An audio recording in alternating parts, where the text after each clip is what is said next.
xibaar yu wér te wóor ca tàng ba abonnez-vous pour ngeen di mën di jot suñuy vidéo.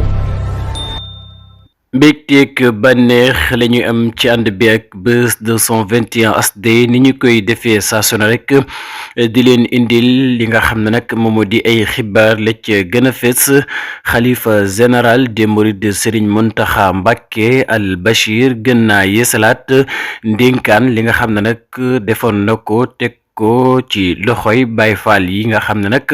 ñoo nekk fii ci diwaanu Touba moom Serigne Mountakha Mbacké Al Bachir di xalifa général des mourides niki tey ji gën naa dëggalaat ndénkaan li nga xam ne nag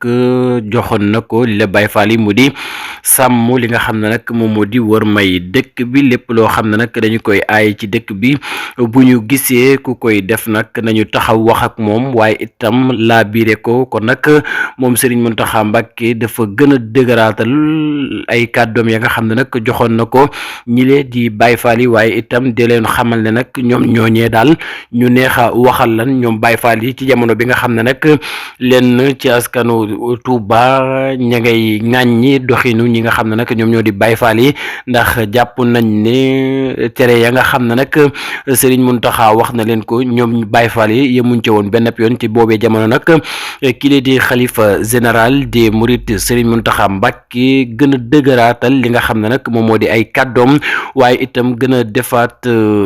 li nga xam ne nag moom moo di sàmm wormay Touba maanaam tegaat ko ci li nga xam ne nag moom moo di loxoy Baye Fall yi waaye itam di xamle ne nag lépp loo xam ni mën nañu koo amee fii duñu ko jéggaani benn yoon loolee di kàdduy xalifa général des mourides Serigne Mountakha ci jamono bi nga xam ne nag ña ngay wax ne li nga xam ne nag moom moo di diwaanu Touba am na li nga xam ne nag moom moo di insécurité loole nag